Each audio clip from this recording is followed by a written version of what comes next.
Running an ultra marathon is stupid. And today I'm sitting down with the Juice because honestly, most people will agree with him. Why would anyone choose to suffer for hours, destroy their body, and do it again the next week? There's no real reward. No one's asking you to do it. It doesn't make any logical sense. So yeah, on the surface, it is pretty stupid. But here's what I've learned. When you stay out there long enough, past the point where it makes any sense at all, you start to see things. Where you quit, what you avoid, who you actually are when things get hard. And that's where this whole thing changes. Because maybe it is stupid, but it might also be one of the only places that you can't lie to yourself. So today, we're letting the Juice say what everyone's thinking, and I'm going to try to explain why we keep doing what we're doing, even if it makes absolutely no sense at all.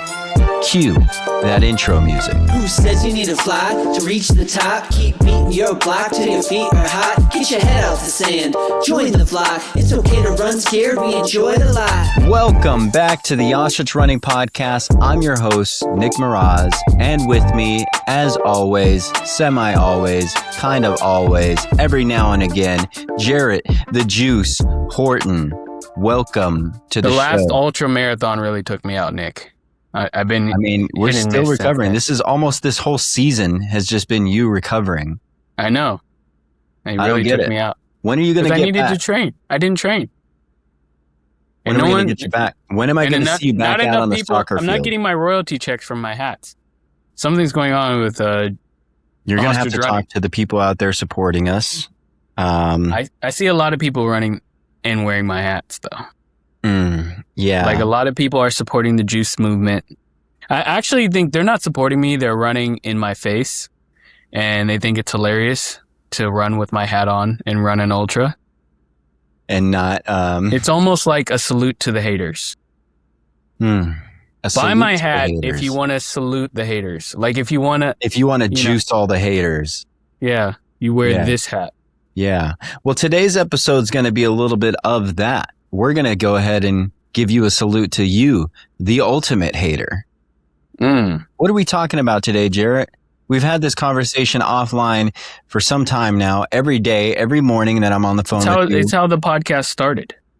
Our guy here believes that ultra marathons, running don't make any ultras sense, are stupid.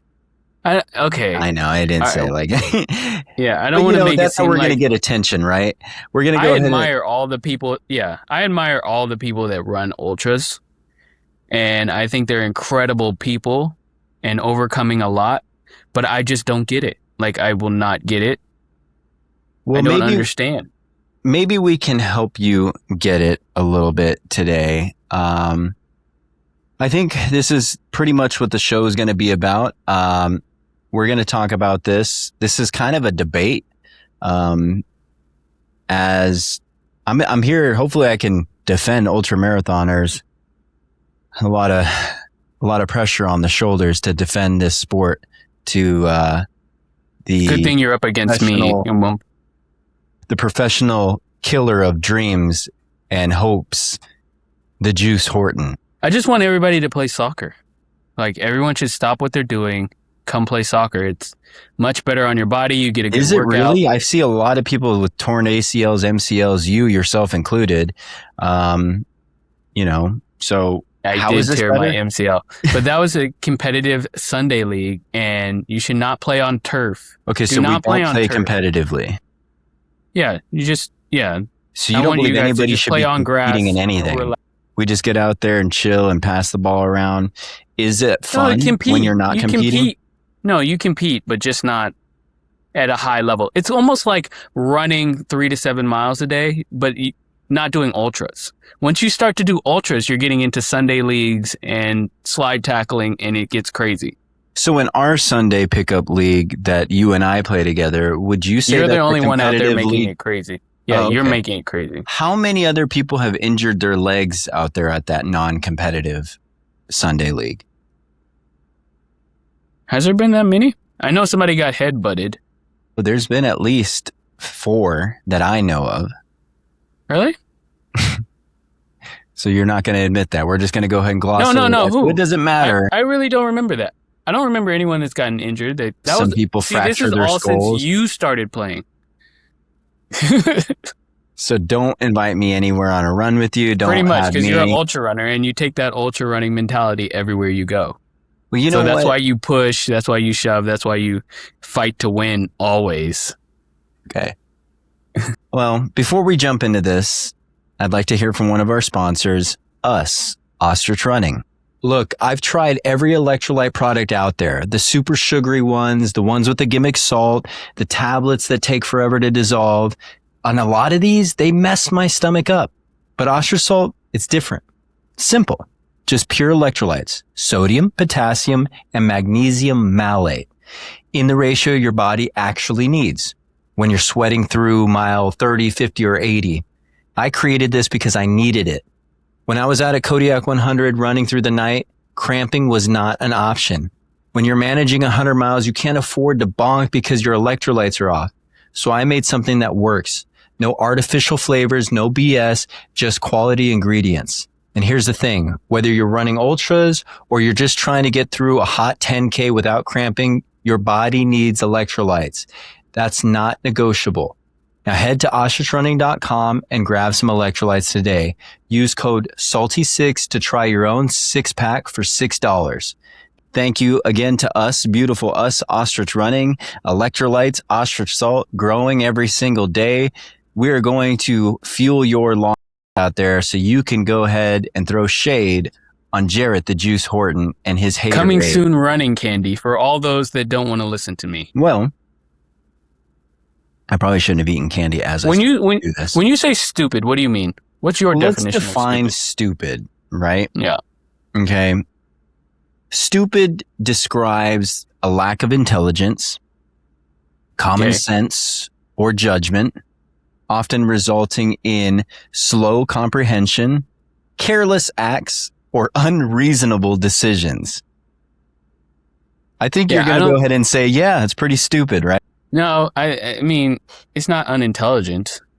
I wouldn't say you guys are very intelligent. And some of the most successful people on earth, I think, run ultras. Does it lack common sense? To me, it lacks common sense. And that's why we're here today. I don't understand. Okay, yeah. There is no common sense in this, I think. Well, synonyms include foolish, obtuse, daft, and simple-minded. You guys I'm aren't just a simple man out there putting one foot in front of the other. You kind of have to be a little simple to feel pain and ignore it. You might have to be a little simple to run that long and not chase anything. You might have to be a little simple to think that you can set a huge goal and actually achieve it. No. Not me. Well, yeah, actually, now that I think about it, you might have to be a little simple. The average person would never do that. You have to be a little bit stupid to be an entrepreneur, to do the things that we try to do. I'm going to go run across the United States. To say I'm going to run 100 miles, 50 miles, 30 miles. At what level would Is that why Forrest Gump just started running? Like, that was one of his activities? And he was a simple man. I mean, he woke up and did an ultra. He didn't even train. But he was also incredibly rich, so he was very bored. He's the ultimate ultra runner. Like, he's one of the most famous ultra runners of all time. You guys have to put him in that box.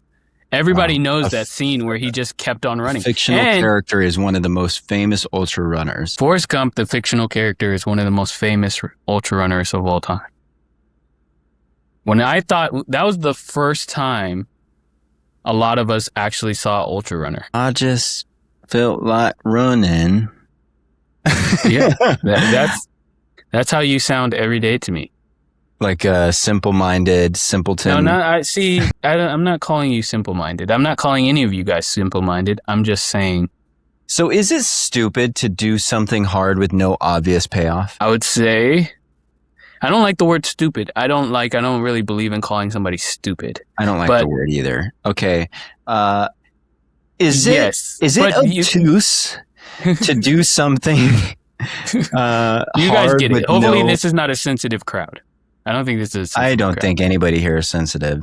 Like, we're not really trying to call anybody stupid. But is it stupid to do something? No, I'm not.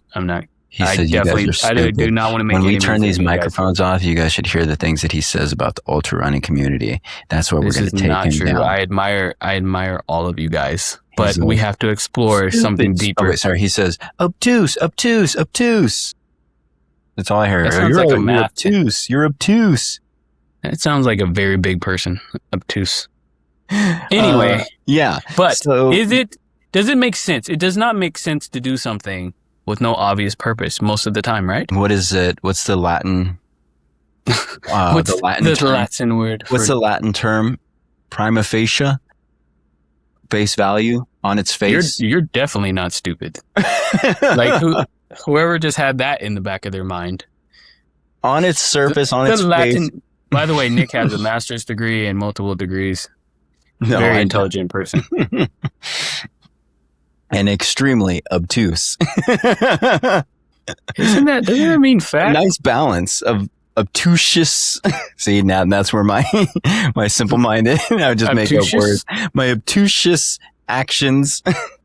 I understood. I wouldn't know if it was a word or not. It's all about delivery, baby. It's all about how you deliver it. I think this is ADD.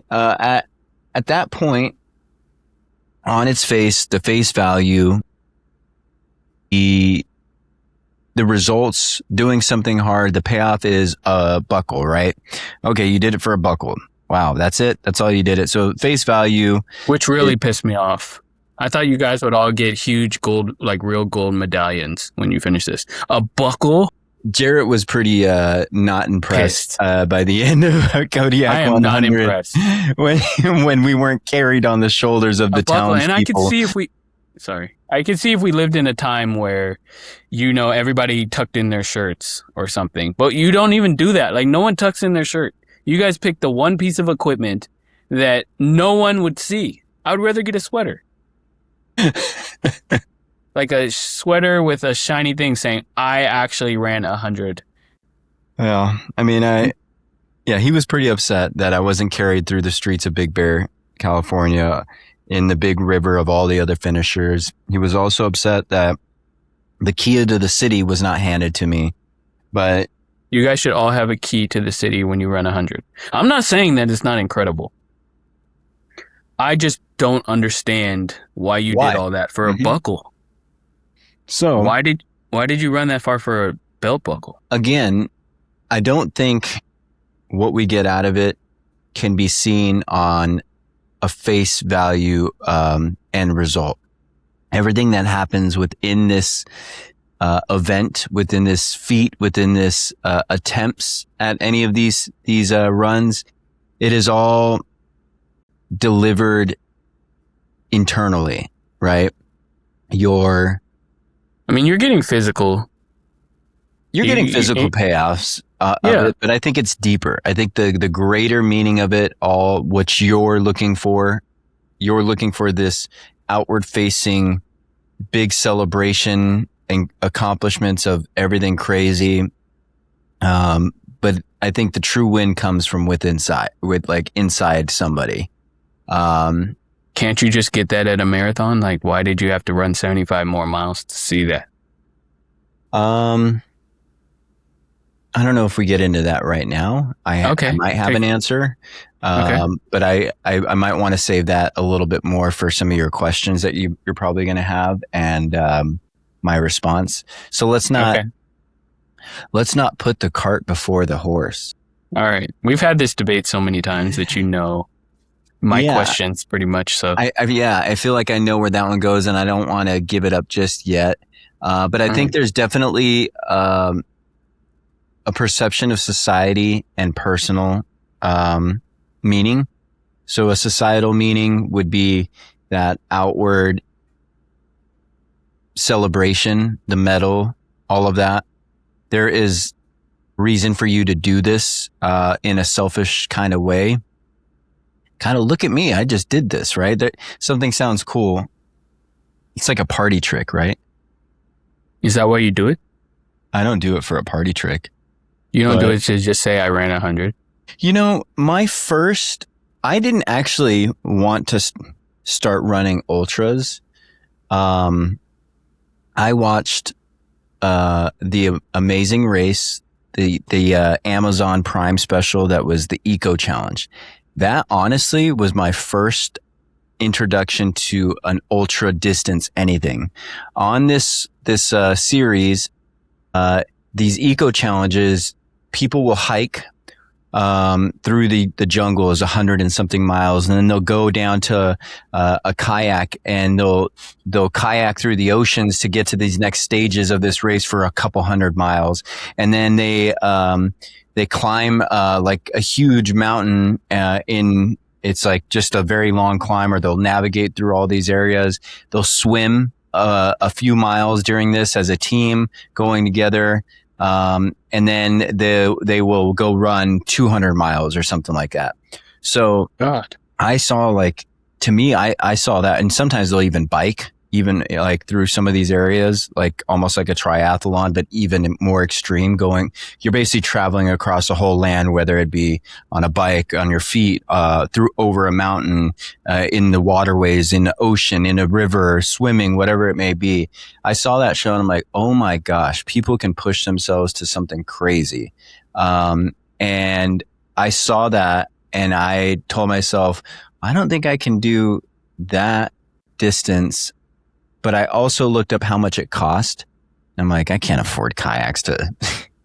But you have to bring your own kayak? Yeah, you have to bring all your own stuff, right? Your mountain climbing gear, all that stuff. I mean, you have to have every bit of, tools. This is a race for millionaires. Well, some of them, they just do it. They have it. They're just hobbyists of it and they utilize it all. But I was like, well, I could do the running part. Right. I was like, so I'll sign up for a marathon. Let me see if I could do a marathon. And I think our listeners have heard this before. When the algorithm starts seeing that you're consuming running content, you're bombarded with it. And, I saw other runners out there doing multiple marathons in a row. And to me, it was insane because at that point, I don't think I could even get past 18 miles. And it was just this grind to even get past 18 miles. Which is crazy. Yeah, when I did, it was like, oh my gosh, I did it. I think I can run this marathon. Because it's what we've even talked about. You had a friend, his dad did it, and everybody was like, oh my God, you That's just a kid. This is insane. Your dad's wild. Your dad's crazy, right? And I understood that. And then I see these stories of these other people. I'm like, you're doing 100, you're doing 200, you're doing 300. This weekend is the Arizona Monster 300. They're running 300 miles. Northern Arizona all the way to the border. Yeah, I don't get it. I don't understand. Well, hopefully we can try to convince I understand. you. Listen, I understand setting a goal, okay? And then saying like, if from the beginning you were like, one day I'm going to run 100. But my thing is, you guys never stop. You're never going to stop. You're going to hit 100. And then you're already running 140 coming up. I feel like there's a lot more people out there who are okay with one distance. I'm doing 30 miles as my distance. 31 miles is my distance. That's the ultra. I'll never go above that. Every year I train for that. Yeah. Or they just know that at least once a year they're going to do that 32 mile, right? They know my every year they're going to do the half that marathon. 50. Yeah. Every year you're just going to do it. And you just kind of maintain throughout the year and you go do it. Every year it's going to be that 50. Every year it's going to be that 100, right? Or every other year, but they'll never go above that. Or some people just don't like going above it because it is still an undertaking. It is brutal on the body. I kind of like where I'm at right now with a 50 miler, a 50K, and a 100 miler. You like where you're at right now? Yeah. 50K, a 50K, 100, and 140. And then coming up after that, God knows and God help us all. I like where I'm at with that because I also feel like I've been pretty injury free because I don't put on a bunch of races. It's also expensive, just to sign up for race after race after race. It's quite expensive. So I like where I'm at. Races a year. There's people who are doing 12 races a year. That's another question I have. Why do you guys pay for this? Like it doesn't have to be expensive. You could have one where you pay for, and then the other ones you just run 100 and say, hey, if you're doing it for self, if you're doing it for self-acknowledgement, we can set you up a race this weekend and you can finish 100. Sometimes it's not about like just, it is. There's more to it. It could still be about self, and you can still pay for a race. But some people, it's just easier logistically to have somebody carrying your food and making sure that you don't kill yourself out there. Not everybody has a whole group of people that can, meet them for a race that's not like a public race.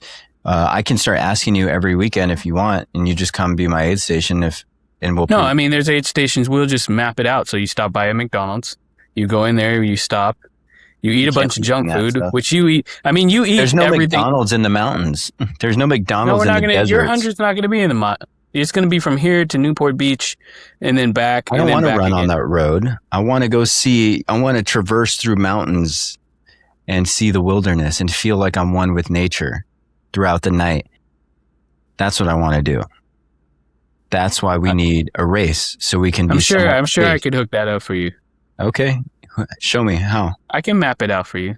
Okay, and you're going to stop at those spots for me? And remember, you eat anything. Like, you honestly will eat anything. Tacos, freaking fried chicken on your runs. It doesn't matter. So as long as I have you stop by a KFC real quick off the road, and then you get back on the road, you'll get your calorie intake. No, because you have like if 4 my stomach stomachs. turns and I can't eat any of that stuff.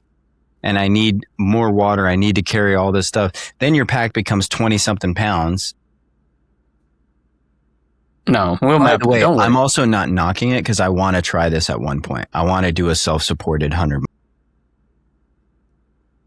I wouldn't say self-supported. It's just we'll find you places to eat. No, I'm going to do a self-supported. You're right. That's such a great idea. To my wife, did you hear that? Jarett had just the greatest idea right now. I should just do a self-supported 100-miler, and I should just go the 2 days before and drop off all of my stuff and run to each little aid station spot. Coyotes are going to eat it. He's correct. To my wife. Listen, what a great... I'm in trouble with his wife every week. Jarett, you're... Amazing idea. We're going to do this, and this is going to be the Juice's self-supported 100-miler, and we're going to get everybody to just do it on their own. We're going to get the whole country to run on their own, self-supported, and they're all going to thank you, and we're going to see how many people actually die in the name of Juice Horton. In the attempt, my hats are just lying in woods all over America. And they in my attempt hat. to get people to stop doing this, I think I've created more ultra runners. I love it. Well, you think that there's no point, right? You think... There's a point. There's points. There's conditioning. There's stuff you get out of it. But I think you guys are running too far. I think you guys are passing over the benefits of running. And now it's something psychological going on that we need to address. Like, why let me ask you this. Do you feel like a lot of ultra runners are either vets, CEOs, or maybe addicts? People like, with if we high interviewed stress. everybody who ran an ultra, do you think they all have a crazy story? Or most of them? I would probably say you're coming from the point that do most runners come from a traumatic background? Like ultra runners? Yes, some type of traumatic background. Okay. And then we kind of talked about this while you're thinking. Is that why once you guys get the high of a certain distance, you have to push yourself to the next high? So I think, I'm not going to say everybody is. Of course. I think you do find a good majority. It's probably like, for me, looking for a red car and I start seeing a red car everywhere I drive, if I'm that, or like the car that you're driving, when you buy a car, then you start seeing your car everywhere. Like on the street, you're like, oh, they have my car. Oh, they have my car. Well, being a runner, an ultra runner who comes from a traumatic background, right? And that's why you found running.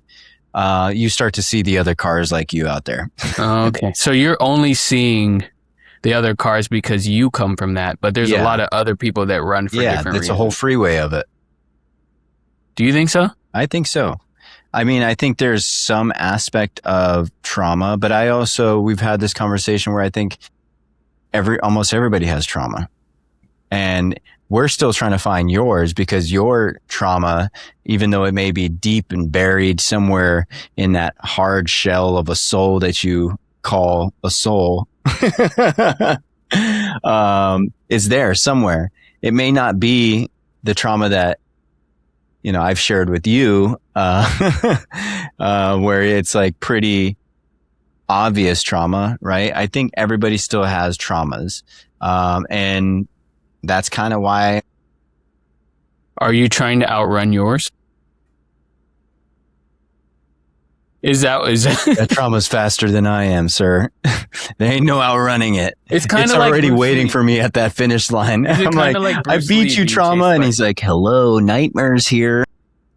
Or I kind of picture him as like Bruce Lee's ghost, like My trauma is Bruce Lee's ghost. Kind of. It's like like when you work out, he's working out too, but he's just like 10 miles slower than you, and he's like always. It's like, will he catch you at 140? Like I think you're hoping a lot of you guys think he won't be able to last longer than you. So when I go up to 20 miles, he won't eventually catch me. He'll get tired. Yeah. But then he does catch you. And then you're like, holy crap, I got to go for 40. Yeah. Let me put some distance between me and my ghost of trauma's past. Let me just. Is that why you guys are going further and further distances? I think that could be a reason why some people are. We talked about this yesterday, and it also is kind of the reason why we almost nailed or almost agreed on it's chasing a high, right? We're all addicts. We're all out here chasing some sort of high. But just the high stops working. The marathon finish just doesn't do it anymore. You need to turn that shocker up to 11 and go run a 50, and you're like, oh yeah, I feel something now. And then you're like, okay, I don't really feel the 50 shock anymore. Maybe I'll get 2 shockers and run 100. So I think we're just trying to always increase that dopamine hit, that dopamine level. There's some. So if you ran another 100, you wouldn't feel the same dopamine that you. We're gonna find out. I mean, this will only be the second one. But I guess have a feeling you're probably not gonna feel it that much. You're gonna be like, As I run more, I feel like the walls are breaking down of the safety that I've put up for so long, the protector of the emotions, right? The more I run, the more I invest, the more I give myself into this running. I can tell you I've felt an emotional shift happen. And it's like chiseling away, and not even at 100-mile distance, even this training for this 50K, I told you that the joy of crossing a finish line isn't necessarily finishing the distance, rather than the training block coming to an end. It's like, but how they say your life flashes before your eyes when you die, right? As your death of the race hits to the finish line, the life of the training block flashes before your eyes, and you experience all the highs and lows in this fast forward second, and it all hits you at once. Sometimes I see people who don't cry when they go through it. Also, they're like, oh, okay. Yeah, you didn't cry at all. Yeah, but it felt you good. acted like it was another day. and then you were like, I'm gonna go take a But bath. you've seen me, like, something still is kind of wrong with me. As I told you when we were on the call last night, I had something incredibly exciting happen while we were on the call, and I was like, oh wow, it's an overtime win. Super exciting. It was really good, and you could have never guessed that had just happened. Yeah, you're like, I just disconnect my body too much, like, from feeling emotions. Let me ask you this. What is the dumbest part about ultra running to you, Jarett? What is the dumbest part? I mean, when you say the dumbest part, it's like running that long of a distance. For what?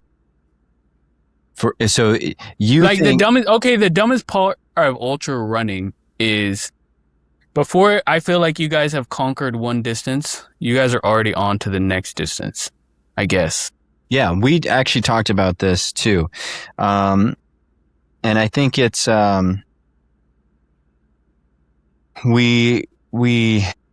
you have hobbies that you do. You like to cook. Ladies, he likes to cook. Listen, ladies, listen. I would not say I like to cook for you. I like to cook the dishes that I like. Like if I have something in a restaurant, I want to learn how to make it so I could have it anytime at a cheap cost. So I learn how to make it, and then I'll probably move on to something else.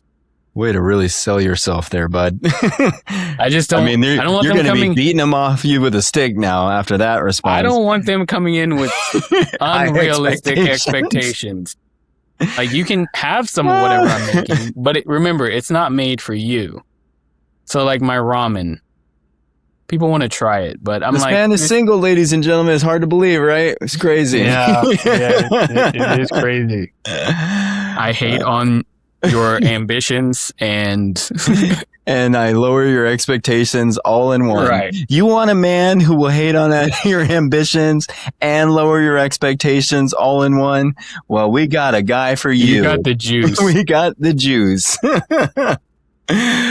I think you have hobbies. I juice myself. Things that you enjoy. And one of your things is you like to make ramen because you're very inspired by Japan. You're intrigued by Japanese culture. You went one day and Japanese ladies. You had a cup of ramen noodles from the microwave, and you're like, "Oh wow, this is good," because there better ramen out there, and obviously there was. So you went and you tried. I didn't even know. You didn't even know this whole world of ramen. You thought it was the styrofoam cup ramen that we eat at mile 70 of a race. And then you go and you try your first bowl of ramen and you're like, oh my gosh, this is incredible. They make this? Yeah. Everything that the Japanese people do, I just start to go, holy crap. So the amount of effort and intention that they put into everything. It's intriguing. It is awesome, right?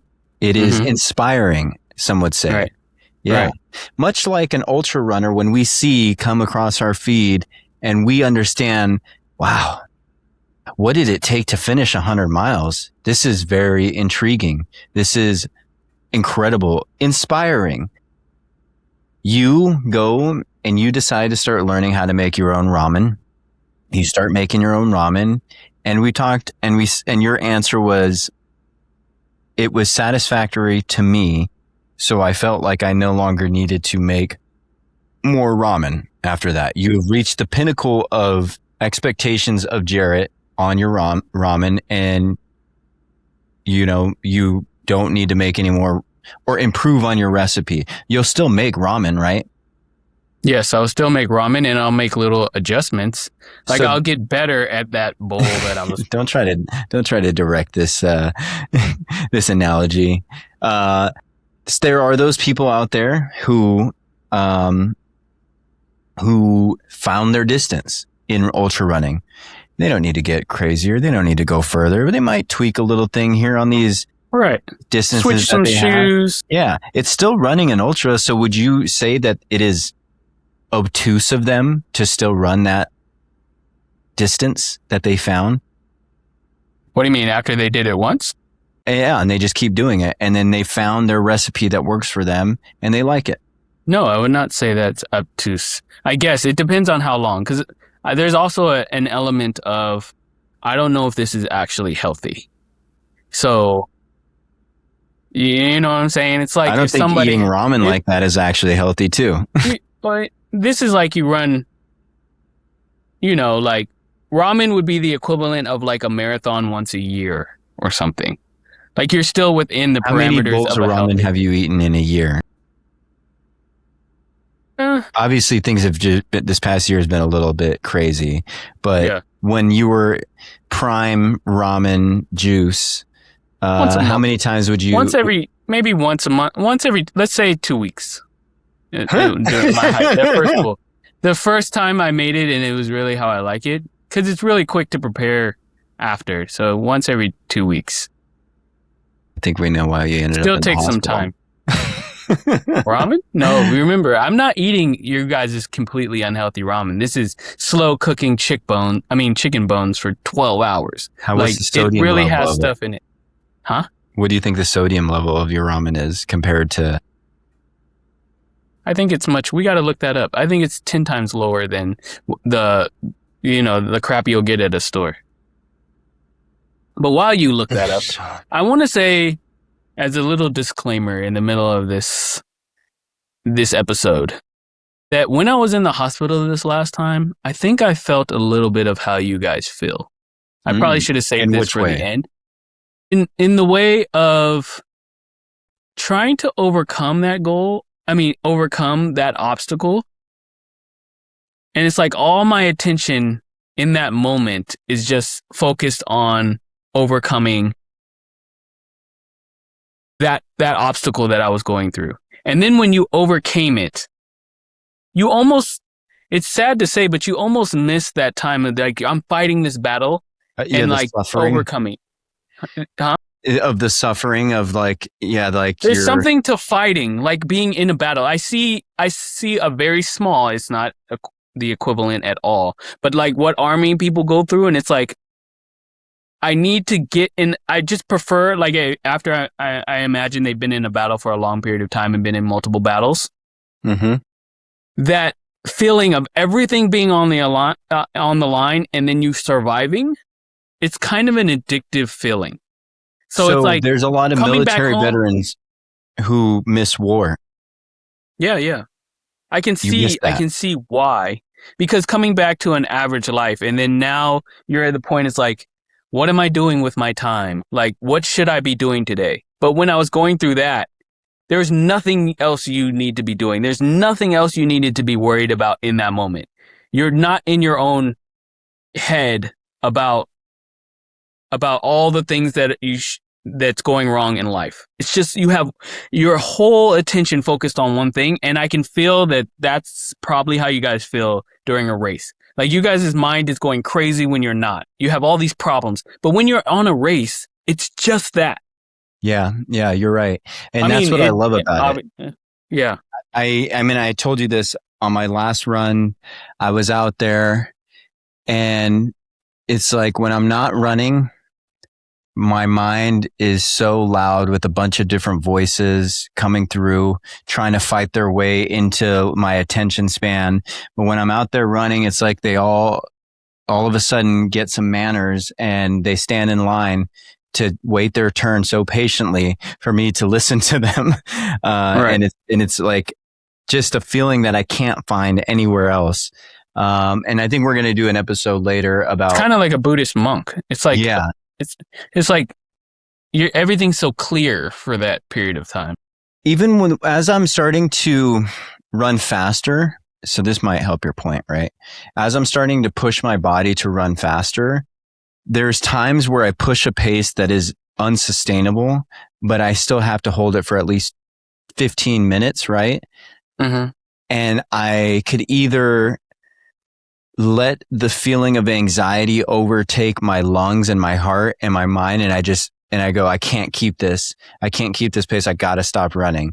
If I could like let those thoughts take over, but it's made me stronger as a Buddhist monk, so to speak, because I start feeling this anxiety, like this choking feeling. But then I just go, okay, just breathe and move and strike and move and breathe and lower your heart rate and feel yourself effortlessly move this speed and use the mechanics of your body. And all of a sudden you start lowering your heart rate and next thing you know, the 10, 15 minutes is up and you're like, oh my God, I survived that. That was insane.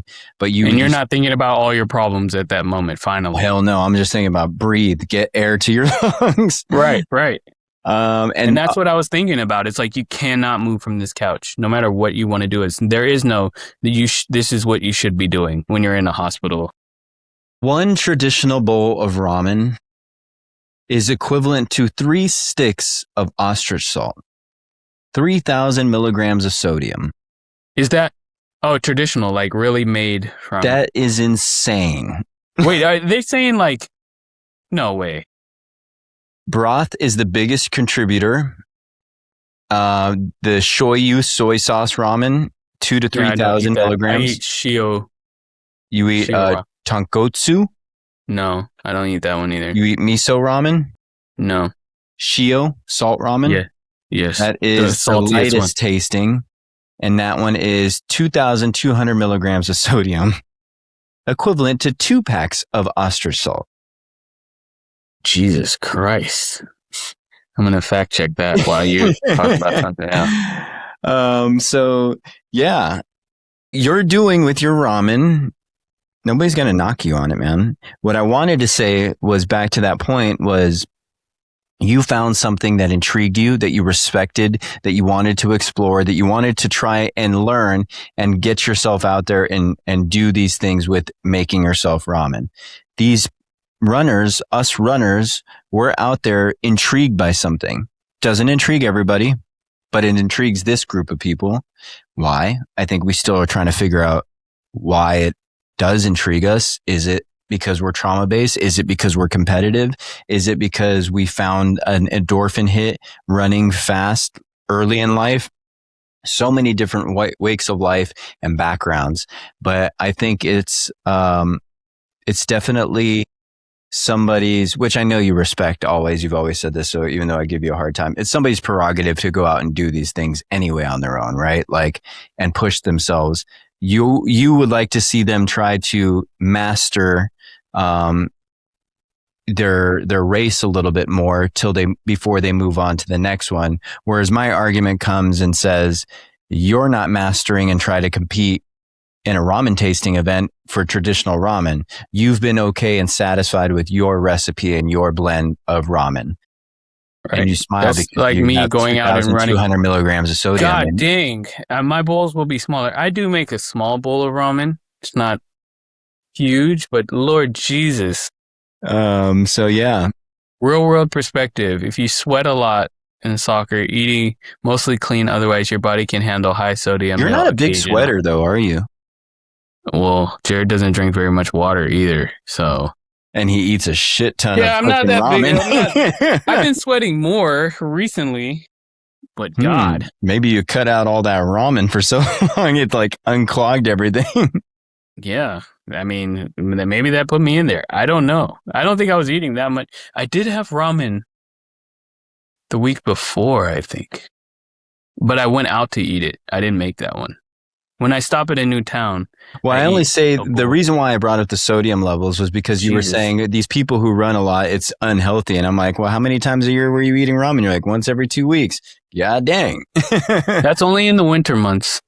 Okay, so and then I don't eat it of running or ramen eating is, what do you consider winter months? But see, the difference between me and you guys is you have enlightened me to something right now. Mm-hmm. So I will make changes. You're going to go even further. So what you're doing is someone comes and tells you, hey, Nick, well, how far you're running the 100, it kind of has some heart stress. It's not that bad. Long-term damage risks, overuse joint injuries. You're at the pinnacle. And then you say, I don't care. I'm going to push. I do what I want. You can't tell me what to do. I'm going to run 140 and then you're not going to be able to stop me if I want to go further than that. I'm going to push my body, which you've been doing your whole life, to the max. I have You a could do feeling that you're with going to ramen push if your you body want. to the max.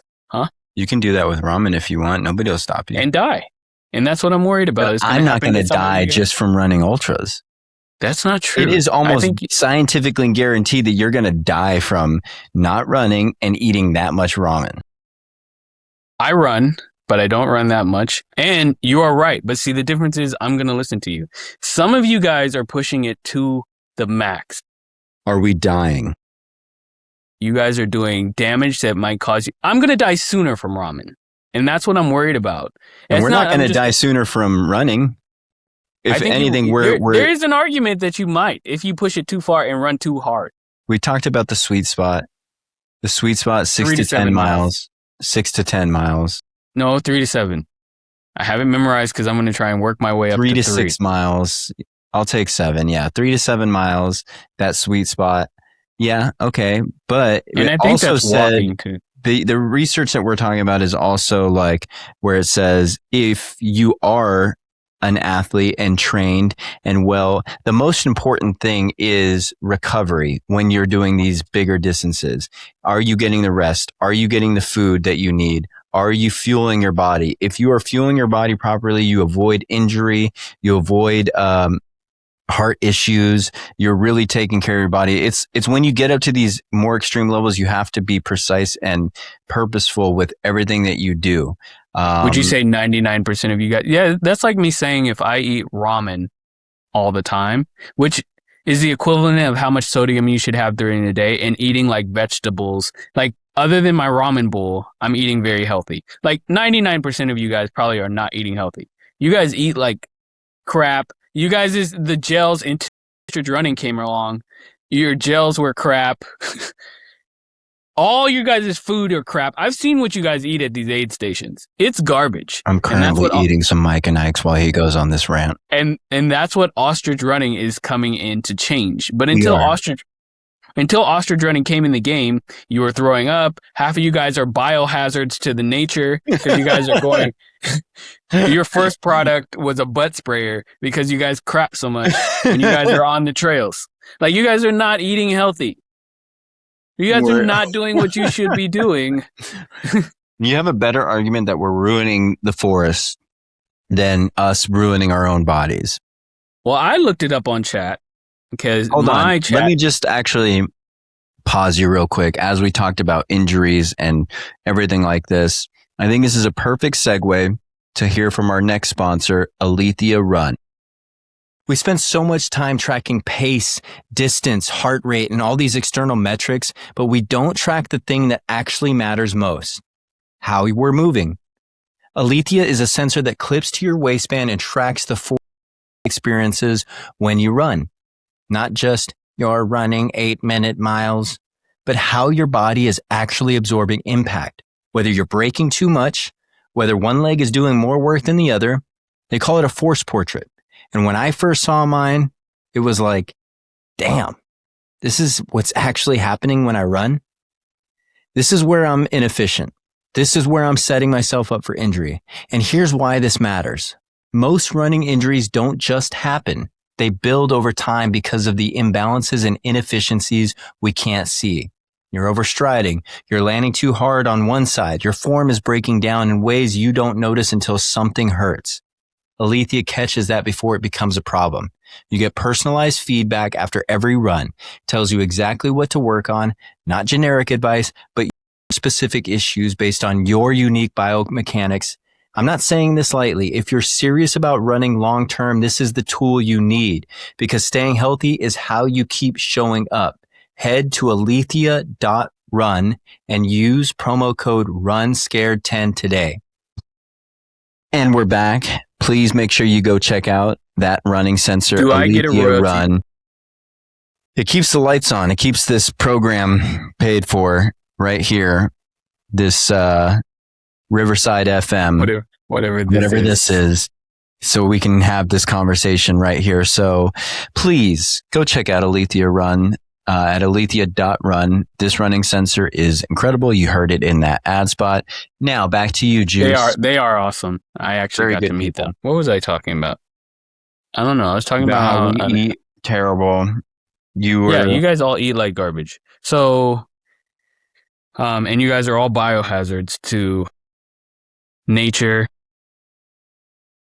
So, yeah, if you do everything perfect, but I don't think half of you guys are doing everything perfect.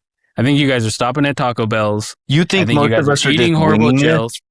Huh? You think most of us are just winging this, or do you think we're actually putting in legitimate research as we do this? I think you guys are putting in legitimate research in order to finish 100, not for doing what's best for your bodies. I don't think you guys care about that so much. You guys are not in the business. You guys have passed the, like, I'm doing this for the for health. your body and athleticism. You guys are in some other realm. Actually, that's a good point, Jarett. I don't go Like, if out it there and see fit, like, I don't see people pushing like the fit life. Like, oh, I run this. I just want to keep my body healthy. I want to keep this going through here. You'll meet those people at the 5K, 10K, the marathons, right? Like, yeah, I just really like to be fit. I really like to be fit.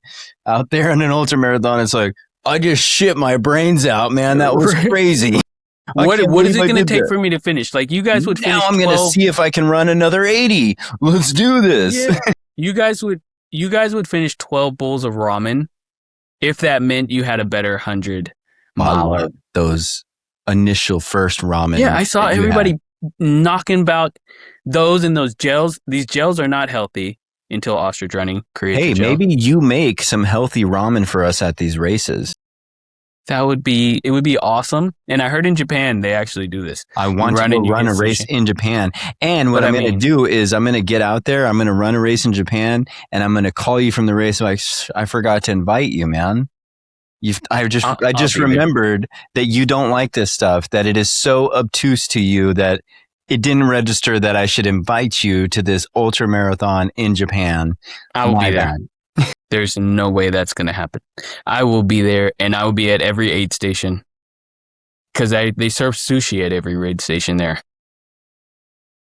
But anyway, the gels that you guys are putting in your body, they're crazy. I agree with you there. I agree. Obviously, they're a reason, right? They're there intended for elite performances, elite athletes, elite level energy spikes. All of that stuff is there for a reason. I don't want to get into that today because that's a whole nother beast of a bone that I have to pick with the industry, and I'm still trying to figure it out. But that's another episode for another juice. Yeah. Another juice segment because. But I do like that point that you're saying is that we have definitely left the health kick portion of it. I feel healthy though, dude. Like, I mean, it's not to say that I don't, because when I'm out there running, I feel good. I'm like, this is the best I ever felt. I can just run this 20 miles, and I'm a little tight, but let's just do this. That's what I'm saying. That's the good distance. 20 miles? Sure. Like within 20 miles every once in a while during the week, a couple of 10-milers, a couple long distance, the way that you mix it up. The training block, I think, is healthy. Yeah. Should always be in a training block. But like, I look like I'm dead right now. Huh? I look like I'm dead right now, though. Like a training block. No, you look super relaxed. You look like you have the surfer Buddha-ish. Like I got off a beach, man, and I'm like, yeah. It's just all this vitamin D that I'm getting out there on these trails. Right. I basically run and then I just lay down. I just need my sodium. I just need where's my ostrich salt, bro? I need some ostrich salt. I got some ostrich salt right here. Because I'm about to go run. You always have it close to you. And then I could eat whatever I want, bro, because my body just sucks up this sodium. It doesn't even hurt me. I'm going to eat some fried chicken. Ha ha ha. All you guys. And then I'm going to run right after that because I'm Nick. I just ran a little every day. We have to hear about how far Nick ran today. I just knocked out a little 20-miler. So who's running 20 miles in a day just for fun? Nick. A lot of people. A lot of people. No, I would not say a lot of people. I would say 1.000%. What do you recommend ultra runners shift their? I think ultra running I'm kind of being fun here, but I think ultra running should be banned. Why so? You guys could get as fast as you want at around, I'm trying to think if I would allow 50 milers. Like, that should be the max that a human Jared's starts going to running. do? He's going to go on a campaign. Don't buy his hat, because this man's going to get some money and he's going to go on a campaign to save the forest, and it's going to look great. He's going to be out there. He's like, we're going to save our national parks. We're going to need to keep these things pure. This is a good idea. You guys realize what they're doing in these forests? They're pooping all over the place. They're dumping trash everywhere in our forest, guys. We need to end these ultra marathon races. We need to stop this from taking place. Stop it right now. And he's going to be on the forefront of this. And then one ultra runner is going to assassinate you because he has trauma and you did not allow him to run. All right, so you gave a great idea and shut it all down in 2 minutes. Because then you realize that you pissed off all these people with trauma. Listen, do not come after me if you're pissed. This podcast is just for humor and fun only. I will not be trying to stop you guys. He's gonna show up and he's gonna see you guys on the next race. All of the listeners out there, Jared's gonna get out there. He's already I have locked in. bodyguards. I'm not going out there. Yeah, he's going to go out there. He's going to say, hey, the 50K, just get out there. Go say hey to everybody. 50K, that's within the realm of okay.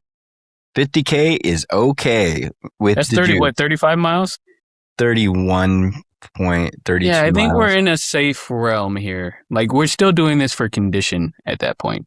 Okay. So, see, look at how we're slowly, like 32 miles. At 140? We started at a marathon where Jarett said nothing about a marathon. I'm trying to open up. Yeah. I'm trying to open up, but I don't think I'm not going to go past 50. You will never run. What if I just told you, like, doing it once? I'm okay with the people who. Why don't you try it one time? Running what? 50 miles.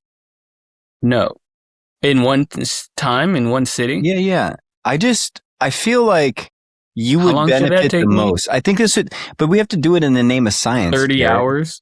No, dude, you could do it in 12 hours. No, I can't. Yes, you can. I absolutely would not. 6 You're hours trying to do a 100 marathon. miler in 24. I'm sure you finished the 50 in 12 hours, but You could do it in 12 hours, 14 hours. no, I mean, yeah, But if you train. Listen, look, I want you, my traumaless friend, To have some trauma. I want you to, we talked about the roots. You're a plant. We need to trellis up your base a little bit so you have a little resistance of something in your life that's going to allow you to, grow into this beautiful, strong tree that provides. I feel like the hospital just did it. That's a little bit, but you're already forgetting about it. Do you want to sign up for another hospital visit? Or do you want to control your own trauma? Do I have more trauma from running my half miler and without training or going in the hospital for 2 weeks? I almost have it more from the half miler. The half marathon? I mean, half marathon, yeah. That was a traumatic experience, the last 3 miles. It was harder than you were expecting it to be? Yes, because we ran it and I thought we were going to walk it. Do you feel a little like disrespected when an 80-year-old woman passes you at a half marathon? I did. I learned a lot, though. I learned so much in that 2-hour period. You know that there's going to be another 70-year-old person who's going to pass you at the 50-miler and the 100-miler. You're going to get humbled in every distance that you're at.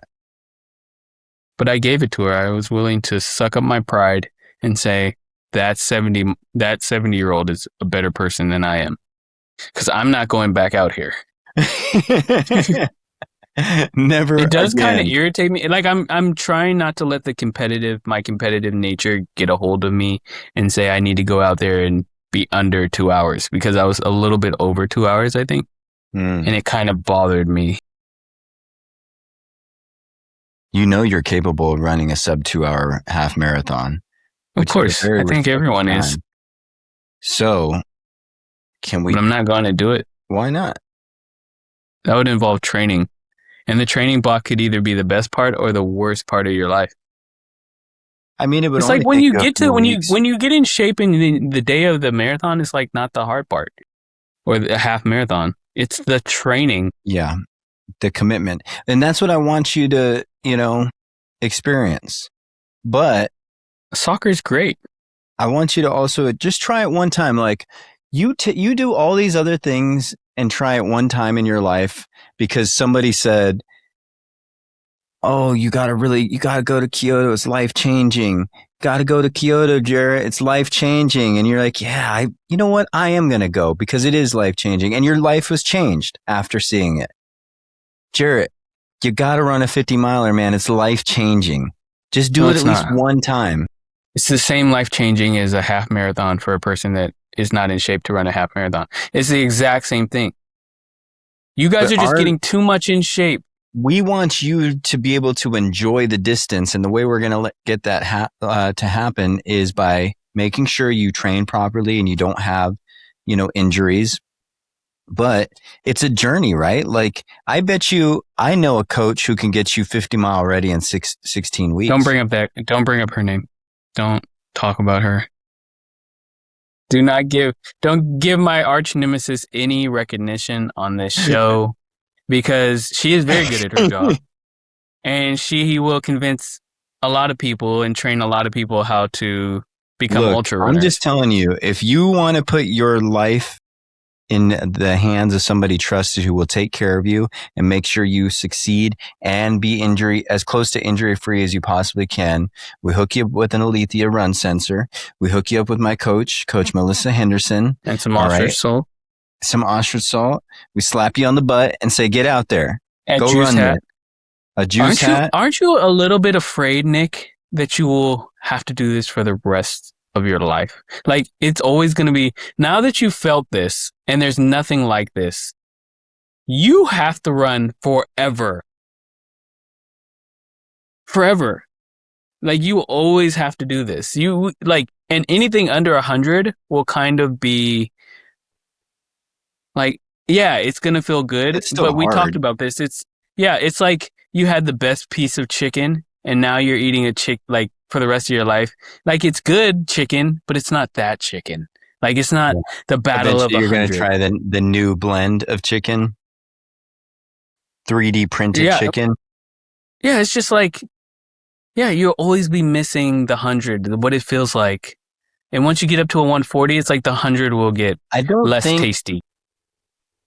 The 100-mile distance, though, is like rolling the dice on a new brand of chicken every time. Nobody ever goes and runs 100 and be like, that was freaking easy. No, I agree.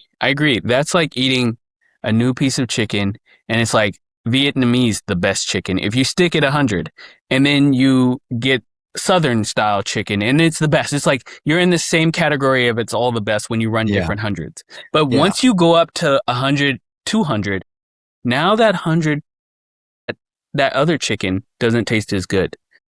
Now a 20, like a marathon is a joke to you now. It's so long that I'll probably be like, I could do without chicken for a little bit now. That was too much chicken. No, you'll never go without. You especially will never go without chicken. And now you running a marathon is such a joke. Like, you guys now, that was the height of your accomplishment at one time. It was so amazing. We all threw parties for you when you finished your first marathon. Everybody thought it was the most incredible thing. Now, if you go out and run a marathon, you do this like on the weekend sometimes for your long training days. Yeah. No one cares. No one comes. No one, like, it's nothing. What took you so long? We have places to go. Get your shit on and let's go. Sorry, I just ran 26 miles. Are you serious? Like, who cares? I thought you were only running 23. Why did you do the extra 3? God, we had somewhere to be. Yes, exactly. And that's what's happening. That's my overall point. And I'm sure we're going to have a lot more episodes about this. Some Saturdays, there is somebody getting lifted and praised for the marathon they ran. And in that same day, there is another man out there getting yelled at his spouse or partner that he ran that and hurry up and get his stuff on. And we have things to do. It bothered me so much to see the crowd at a marathon or even my half marathon. Like, there's balloons, there's drinks everywhere, everybody's partying. Yeah. It's a big party. At the end of yours, it was a dark abyss. Like the 100, it was nothing. Like nobody's there because you guys come in at all different times. Yeah. Over the course of a whole day. It's just like, yeah, your family's there. There's one photographer and a belt. Because everybody knows this is crazy. Like, this is nuts.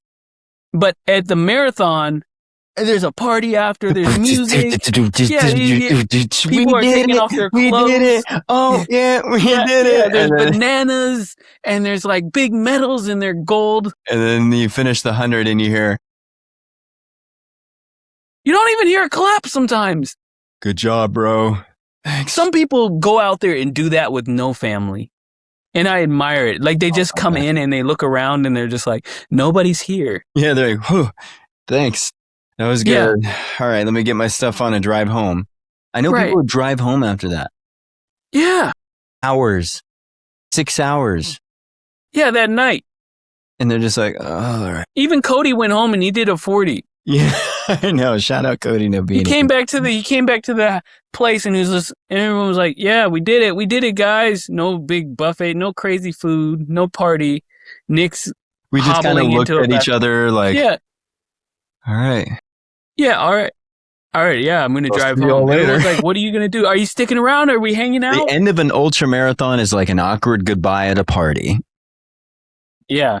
Yeah, so is it over?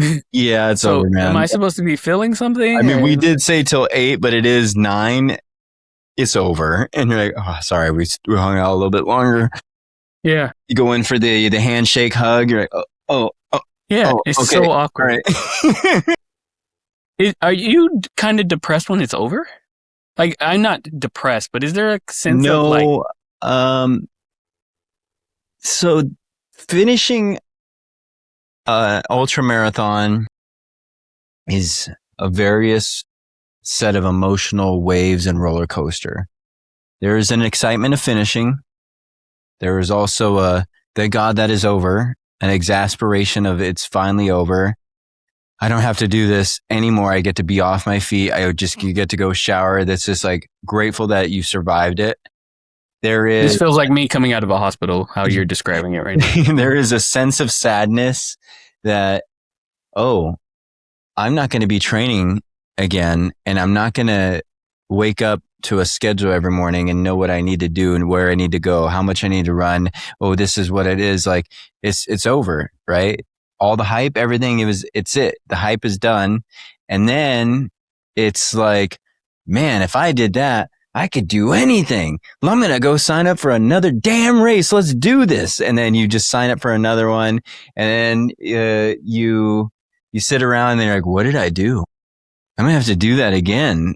And it's just like all these emotions go through. Do you feel like this is kind of like the feeling of war? Like, are those feelings like when you got out of there? Yeah. So when you come back from deployment, I mean, there's no better feeling than coming back home. Yeah. That feeling to me is undescribable if you've never experienced it. If you've never been deployed and just out there, dude, there's no better feeling. You come home to America where everything is the way you left it, like the things that you're used to, right? You're no longer sleeping in terrible conditions. You see your family, you see your friends, these moments that felt like they were never going to end. Wow. Is it just the same as coming? Is it the same thing? Because, but there is a sense of, dang, you come back and it's like, now I have all these responsibilities. Whereas before I knew you didn't have I to get do up, anything. there's a schedule. you could just go have a blast everywhere. So then there was like this sense of it being the Wild West, right?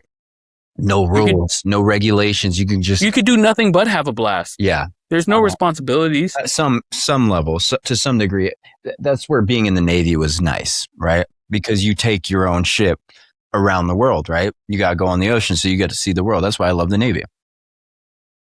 You have the Air Force. They fly to the base in Germany, and then fly right to the desert. So you don't get to see the world except those two places, right? I got to see it all, man. I was like a pirate. Yo, even people, yo ho. I mean, some people say jail is the same feeling too. It's like, you come out and it's like, I can tell you, coming out of jail. But if you're in there for a long period of time, it's like, some people, I think, miss the routine, the responsibility to have to accomplish certain things. A lot of marriages fail for those people who retired out of the military and come home because they don't know how to live with their spouse. They just knew living apart at all times. And now they're spending all their time together. You're 40 years old, which is young. And it's your spouse you've been together with since you were 17, 18 years old. And now you're learning to live together in the whole new set of your life. I'm not saying everybody feels that. Yeah, of course. It does happen. I guess we got nowhere on this debate. I don't want this episode to be so long, but I do I have a lot of points. I do want all the things that go bad. Have a couple closing thoughts, right?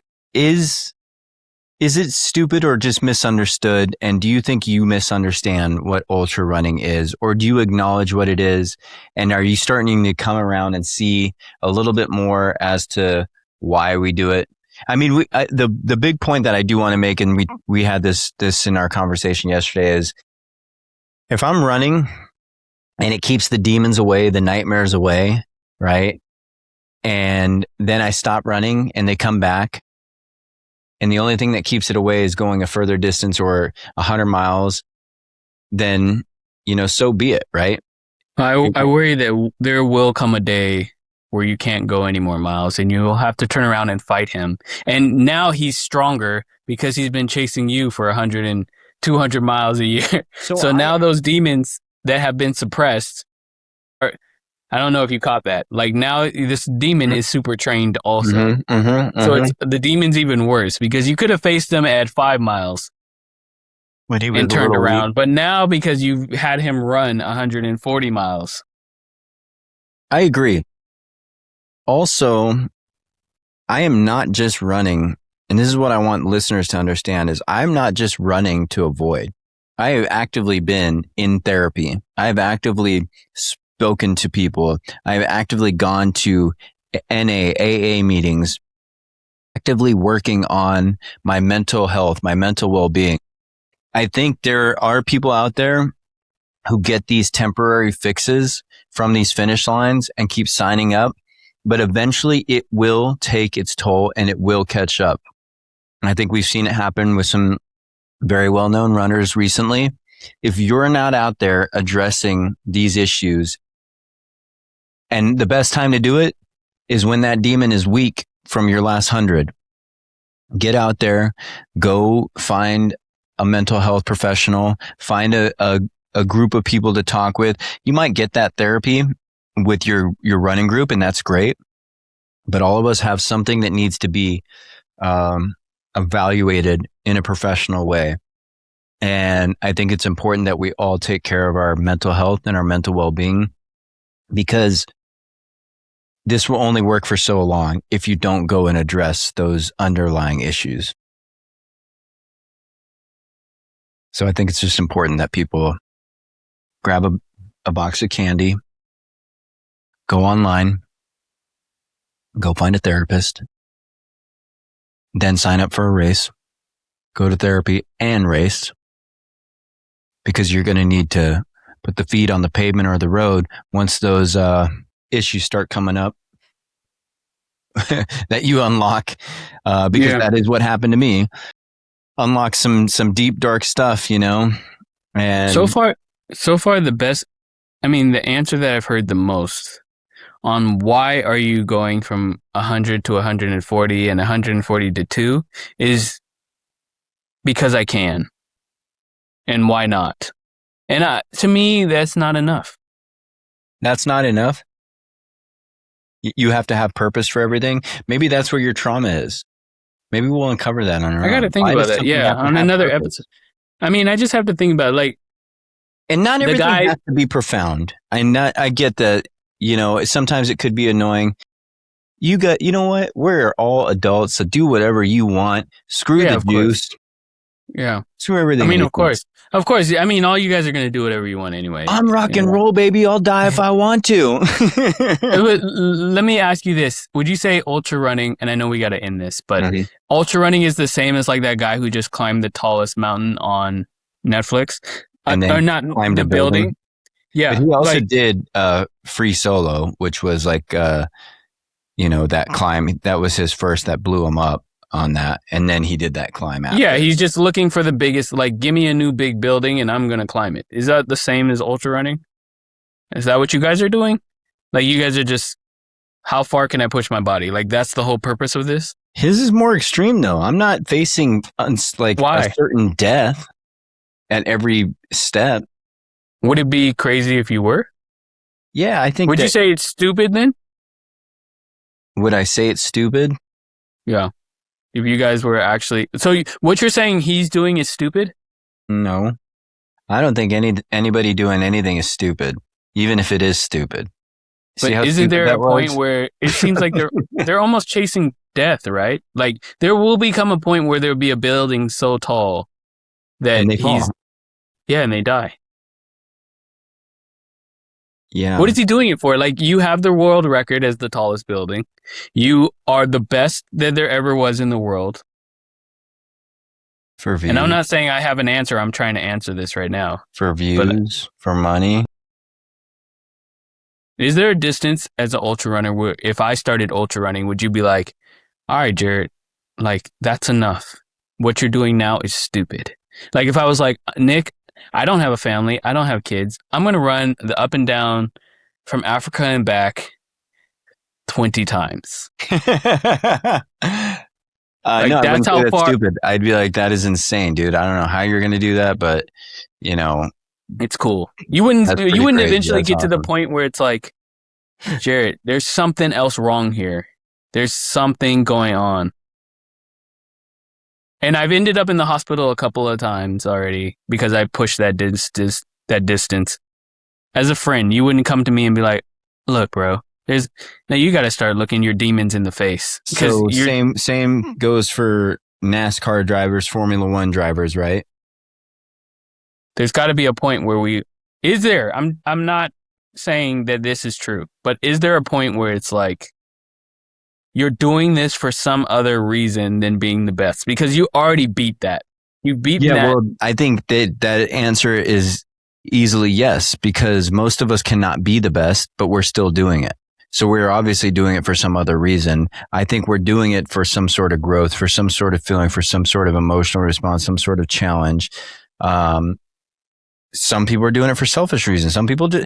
You know what? You want to do it because you get views, because you want to be able to get 1 million views on TikTok or Instagram because you just did a whole series of I ran 100 miles without training. Here's how it went. 10 million views. Boom. If you wanted to do that, that's awesome. It's going to suck. You're not going to feel good. But hey, to each their own. You're an adult. Who cares? Or who knows? They might feel good. Probably not, because nobody feels good after 100. I see what you're saying. But yeah, my thing is, if it really became unhealthy to me, would you be like, okay, Jarett, it's time to stop? With alcohol or something, it's very easy to see when it's time to tell somebody to stop. Is it? I mean, I don't know. I thought so. There's a point where everybody's going to be in the room, all right, this guy has a problem. Does that exist in sports? Or is it only a problem when you act a fool? Because what if you're drinking for, Oh my gosh, this is going to get crazy. Sorry. This is bonus time for those who are still sticking around. I love you for it. Thank you very much. This is how our conversations go. This is a peek into the life of Nick and Jarett. When we talk and some other new thing comes up. So we appreciate you being here listening to this. Now, you are an alcoholic who drinks every single day. You go to work. You don't yell at your wife. You pick up your kids. You're there playing baseball. You're playing all this. You're reading. You're doing everything that you can. You're a productive member of society. You're a productive member to your church. You're helping Big Brother. Keep running in mind when you describe this. Keep running in mind because it has a lot of similarities. Okay, go ahead. So you do all this, right? But you've never once had any like arrest record. You don't drive drunk. You don't do any of that stuff, right? You're not putting other people's lives in danger. You're there. You're productive, all of this stuff. But you have like so many drinks in a day, right? That you're hammered. You're in fact actually hammered, but you hold yourself together really well. Then you go for a checkup and they're like, you have cirrhosis of the liver, right? You've been drinking way too much for too long. This is killing you, right? Mm-hmm. That's the diagnosis when we say, oh, I think you need to stop drinking, right? But at what age is that now? And then how old is the person? And then they're like, oh, I don't think I'm going to stop drinking. Is it bad? Are they an alcoholic? I think if you need something, like if you're doing it and you're not okay without it, you're an alcoholic. So like some of you runners are runaholics. Yes. Where it's like, I cannot function without this running. Running doesn't give me cirrhosis of the liver. Running does not kill me. That's a debate. That is not a debate. I have in part of some of my argument, which we'll save for another things, because my chat is actually designed specifically to go against runners. And yours is better to back up runners. But mine will say that there's certain heart conditions, joint injuries, and I know yours doesn't say the same thing. Do you die from joint injuries? It's a worse life. Do you die from alcohol? Yeah, alcohol is worse. It's easier to see, but you guys are runaholics. You guys you guys couldn't function. A lot of you guys, if you guys quit running tomorrow, would become, like you guys would go back to being That's another episode of the Ostrich Running Podcast. Being a hindrance. Some of you guys might be a hindrance to society. Is that bad to say? I would not be a productive member of society if I did not run, is what you're saying. And a lot of people would agree. Yeah, you don't want to see Nick when he doesn't run. Nick get angry when he no run. Exactly. It's suppressing. He's very obtuse. Let man run. It's suppressing something inside. It was, but I've been addressing that. And that's what my argument is. It is the opportunity to allow you to continue if you're running for trauma. If you're running because you're competitive as hell, is being competitive as hell a problem? If I just told you I was drinking to be competitive as hell, is that a problem? But drinking kills you. We established that. So we can't. I think running can kill you too. You think. We know alcohol can kill you. Yes. But you also could live your whole life being an alcoholic. Like your example. Like you can make it to 80 and then have cirrhosis of the liver and have a painful life. The same thing, like a lot of alcoholics probably make it to like a decent old age. I don't think so. Not the crazy alcoholic. Like there's a lot of alcoholics that make it to their 70s and they're like just beating everybody. And there's a lot of runners that make it a long time and they're probably like... But there's also not the same numbers of runners dying from running. Running is obviously a lot better, but I'm just saying. I think there is a lot of runners that are dying. Because they're trying to be alcoholics and run marathons. I think there comes a time like when that... I forgot her name, but when the rat dies within, like she wasn't able to run, she says. Jamie and she Lusk, just became... Dr. Jamie Lusk. Jamie, yes. She became way worse and had to finally look and fight that rat. And that's and what I think I'm all of saying. you guys get to a point where you guys are going to hurt something because you guys are pushing longer and longer. But here's the thing is I fought that rat and I feel good, but I still want to push myself. Can you stop running though? If you stop running for a month, that rat's coming and he's coming to fight. But I need to have some little distance, right? At least. I can't just completely stop. I think if you stop working out for a month and you're not competitively working out, something happens in your mind where the depression creeps in. I'll be okay. Yeah? Don't move for a month. I did. And you were so happy, right? A couple months. And you were super happy, right? You just felt elated. I finally felt, I don't know. I felt like I was finally able to recover. Like I felt like I almost feel like I'm restarting now. It actually is pretty good. Like I actually feel like I'm playing better now. Like I was able to reset. I stopped a lot of the supplements. I stopped all the stuff that was keeping me going. And I was like, this felt pretty good. And now I'm playing. Dependent on this, I'm natural. Yeah, I'm not playing in Sunday leagues, killing myself anymore. Like I'm enjoying it more this time. Whereas I feel like before I was doing it just to like, and you feel a sense of depression because you're not in a certain place in your life. And soccer was the only thing, like, that's where your friends are. That's where that soccer was the only thing helping you avoid the feelings that you It was a little piece. It was a tiny, tiny piece of maybe how you guys. What traumas feel. did you realize when you were in there? My traumas are right now.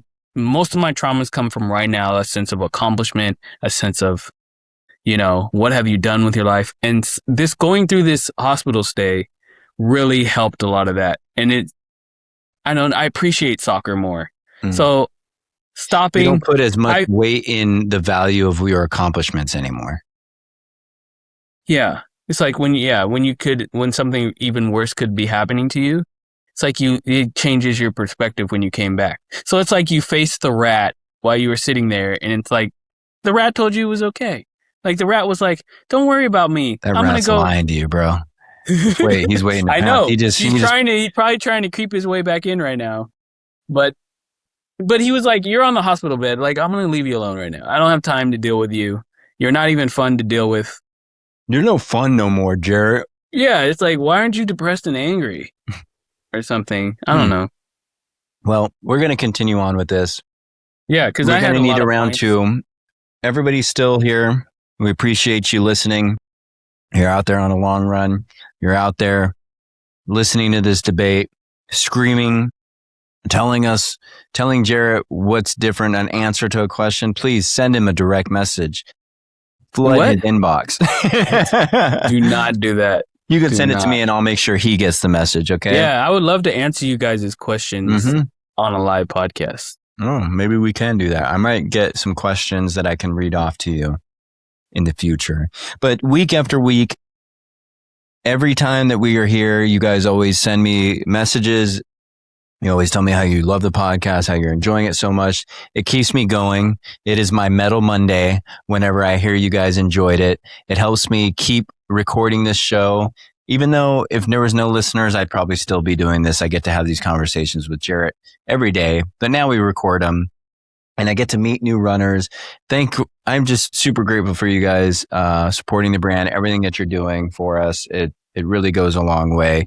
I ask that you take a moment to review, share the show. It helps us in the long run. We will see you again next week, and who knows what we'll have in store next week. We don't even know. We just wait. Are you ever going to bring Matt, who's also running scared, on the show? He's got issues. That rat it's like he's on the Nutcracker, king of the rats. Ostrich Running. You call him Burt, right? Cue that outro music. Who says you need to fly to reach the top? Keep beating your block till your feet are hot. Get your head out the sand, join the flock. It's okay to run scared, we enjoy it a lot. I'm an odd kid, like an ostrich. I got a pod, kids, here's a topic. Blaze your own trail, don't be cautious. 2 birds, 1 stone, tie rocket. Can't make an omelet without breaking a shell. But they say grew up, now I'm raising hell. Haters gonna hate, yeah, they pray and you fail. So put in the work, whether pavement or trail. The grades fell down, but they got to their feet. Run your own race, put this pod on repeat. Shake your tail feather, keep nodding your beaks. Ostrich gang, or you're not my peeps. Who says you need to fly to reach the top?